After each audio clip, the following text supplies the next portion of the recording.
Hello friends. हम लोगों ने अपना जो अर्थशास्त्र था उसका ये वीडियो स्टार्ट किया था। ठीक है, क्लास स्टार्ट की थी तो उसकी ओनली एक ही क्लास हो पाई थी, हुआ क्योंकि उस दिन जब फर्स्ट क्लास थी ना तब भी मेरी बहुत तबीयत खराब थी, फीवर आ रहा था, गला खराब था। उसके बाद बहुत ही ज्यादा तबीयत खराब हुई तो आपकी जो कल की क्लास थी, ठीक है, वो डिले हो गई, मतलब पेंड हो नहीं पाई। तो आज हम स्टार्ट करेंगे। एक बार हम रिकॉल कर लेते हैं कि हमने क्या पढ़ा था। हालांकि अपने इंट्रोडक्शन की क्लास थी, हम लोगों ने पढ़ा था कि अर्थव्यवस्था जो होती है, भारतीय अर्थव्यवस्था के संदर्भ में मेनली पढ़ा था कि अर्थव्यवस्था क्या है। तो हमने देखा था कि जो अर्थव्यवस्था है वो क्या है, एक प्रकार का सामाजिक विज्ञान है। ठीक है, अर्थव्यवस्था क्या है, एक प्रकार का सामाजिक विज्ञान है जिसे हम प्रबंधन विज्ञान भी कह सकते हैं। ठीक है, और इसमें हम क्या करते हैं, उत्पादन, उपभोग, वितरण। ठीक है, उत्पादन मतलब होता है कि प्रोडक्शन करना, उपभोग मतलब होता है कंजप्शन करना, ठीक है, और वितरण मतलब डिस्ट्रीब्यूशन, वितरण करना। ठीक है, तो जो अर्थव्यवस्था है इसमें हम उत्पादन, उपभोग और वितरण का हम समन्वित एक अध्ययन करते हैं। ठीक है, फिर हमने देखा था कि जो अर्थशास्त्र है, ठीक है, जो अर्थशास्त्र है उसके जो फादर है उनके रूप में हम एडम स्मिथ को जानते हैं, जो एडम स्मिथ थे। ठीक है, हालांकि हमने बाद में देखा था कि जब हमने अर्थव्यवस्था पढ़ी थी, पूंजीवादी, समाजवादी, ठीक है, और मिश्रित अर्थव्यवस्था, तो हमने पढ़ा था जो एडम स्मिथ थे उनको पूंजीवादी जो अर्थव्यवस्था उनका जनक भी बोलते हैं। तो जो अर्थशास्त्र है हमारा, जो आधुनिक अर्थशास्त्र है, ठीक है, उसका जनक भी किसको माना जाता है, एडम स्मिथ को माना जाता है। और एडम स्मिथ थे, उन्होंने अपनी पुस्तक थी, ठीक है, उसका नाम था वेल्थ ऑफ नेशन। ठीक है, 1776 में उन्होंने इस पुस्तक में, जो वेल्थ ऑफ नेशन उनकी पुस्तक थी, ठीक है, लिखी थी उन्होंने। उस पुस्तक में उन्होंने अर्थशास्त्र को, पता है क्या कहा था, अर्थशास्त्र को धन का शास्त्र कहा। ठीक है, उनकी पुस्तक का नाम ही था वेल्थ ऑफ नेशन। ठीक है, तो उन्होंने अपनी पुस्तक जो थी वेल्थ ऑफ नेशन, इसमें अर्थशास्त्र को क्या कहा था, धन का शास्त्र कहा था। ठीक है, इसके बाद और भी कई लोग आए, उन्होंने अर्थशास्त्र की अलग अलग परिभाषा दी है, जैसे पीगू थे, ठीक है, अल्फ्रेड मार्शल थे, अमर्त्य सेन थे, इन्होंने अलग अलग बारे में बताया है। अमर्त्य सेन जो थे उनको भारत से है और इनको अर्थशास्त्र का, मतलब प्रथम भारतीय थे जिनको अर्थशास्त्र के नोबेल पुरस्कार से सम्मानित किया गया। ठीक है, उनको अर्थशास्त्र नोबेल पुरस्कार मिला था। अमर्त्य सेन जो थे भारतीय मूल के अर्थशास्त्री, आपको याद रखना है। फिर हमने पढ़ा था कि अर्थशास्त्र के अंग क्या क्या होते हैं, जिसमें हमने देखा था 5 अंग थे। ठीक है, उत्पादन था, उत्पादन के बाद हमने देखा था वितरण, फिर विनिमय। ठीक है, सबसे पहले कोई चीज उत्पादित होती है तो हमने देखा ठीक है, उत्पादन। उसके बाद क्या होता है, उसको हम डिस्ट्रीब्यूट करते हैं तो होता है वितरण। वितरण के बाद फिर क्या होता है, विनिमय। ठीक है, यानी एक्सचेंज, जिसको जरूरत होती है वो ले जाता है, बदले में क्या देता है, उसको मनी दे देता है। ठीक है, तो वितरण। वितरण के बाद फिर वो उसका क्या कर लेता है, उपभोग कर लेता है, जैसी आवश्यकता होती है। तो चौथा अंग क्या हो गया, उपभोग। बाद में हमको रेवेन्यू मिलता है तो वो क्या हो गया, राजस्व।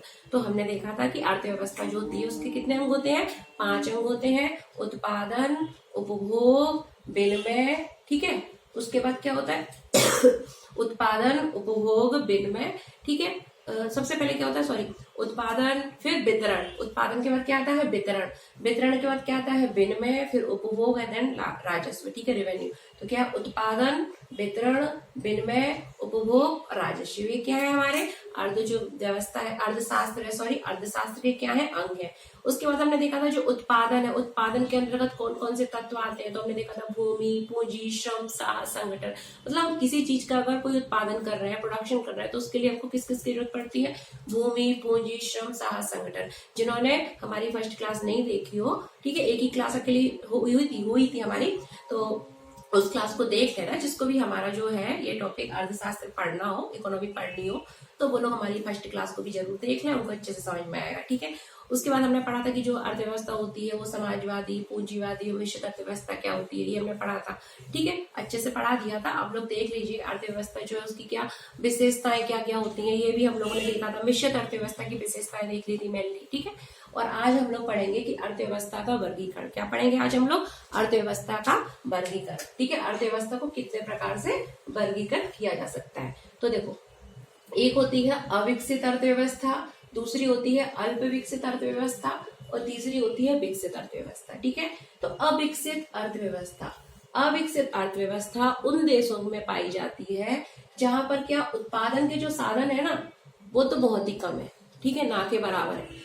उत्पादन के साधन जो है वो क्या है, ना के बराबर है, और उनका विकास भी नहीं हो पाया है। जब है ही नहीं तो उनका विकास कहाँ से होगा। ठीक है, तो अविकसित अर्थव्यवस्था ऐसे देशों की अर्थव्यवस्था होती है जहां पर उत्पादन के साधन जो है बहुत ही कम है। ठीक है, उत्पादन के साधन क्या है, बहुत ही कम है। ये जो एरो बना है ना, इसका मतलब क्या है, बहुत ही कम है। ठीक है,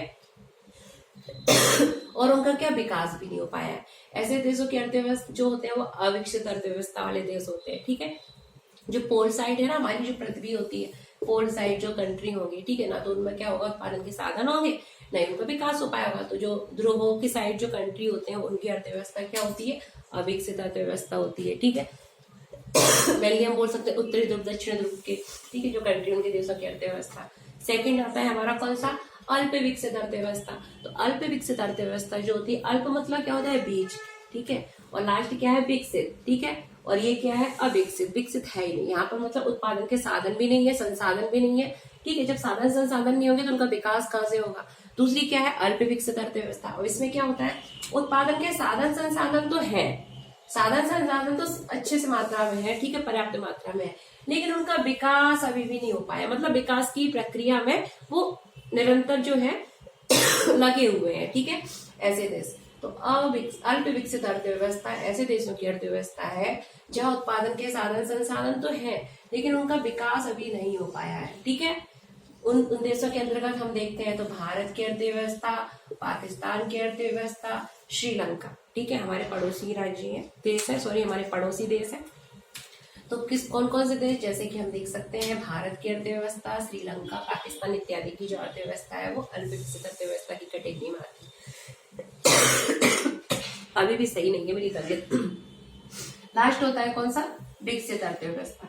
अब विकसित अर्थव्यवस्था क्या होती है, तो ऐसे देश जहां पर उत्पादन के जो संसाधन है ना वो पर्याप्त मात्रा में थे, पर्याप्त मात्रा में है, और उनका क्या समुचित विकास हो गया है, ठीक है, यानी उत्पादन के जो साधन संसाधन है वो, ठीक है, वो पर्याप्त मात्रा में थे और उनकी उत्पादकता भी बहुत अधिक है। उत्पादकता कब अधिक होगी, जब उनका विकास हो चुका होगा, ठीक है। तो ये जो विकसित अर्थव्यवस्था होती है उसमें उत्पादन के साधन भी नहीं होते ज्यादा और उनका विकास तो बिल्कुल भी नहीं हुआ, ठीक है।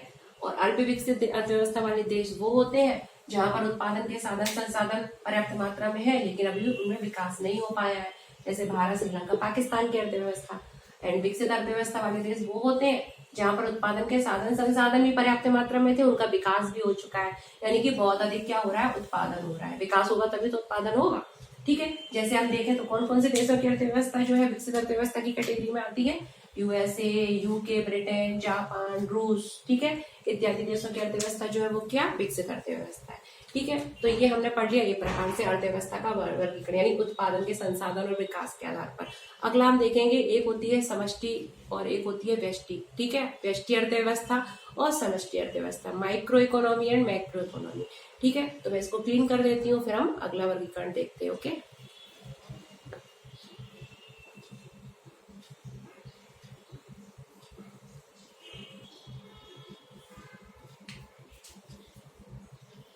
ठीक है, हमने अभी देख लिया क्या, विकसित, अल्प विकसित और विकसित, अल्प विकसित और हमने तीसरा क्या देख लिया, अविकसित अर्थव्यवस्था, ठीक है। उत्पादन और उनके जो संसाधन है, ठीक है, उनके आधार पर और उनका किस तरीके से क्या हो गया है, उनका विकास हुआ है कि नहीं हुआ है उसके आधार पर। अब हम देखेंगे दूसरे प्रकार का एक वर्गीकरण है, ठीक है। तो अर्थव्यवस्था को दो प्रकार से डिवाइड किया जा सकता है, एक होता है क्या, व्यष्टि इकोनॉमी, ठीक, दूसरी क्या होती है, समष्टि इकोनॉमी, ठीक है। व्यष्टि जो है उसको क्या बोलते हैं हम, माइक्रो, क्या बोलते हैं, माइक्रो इकोनॉमी, और इसे क्या बोलते हैं, मैक्रो।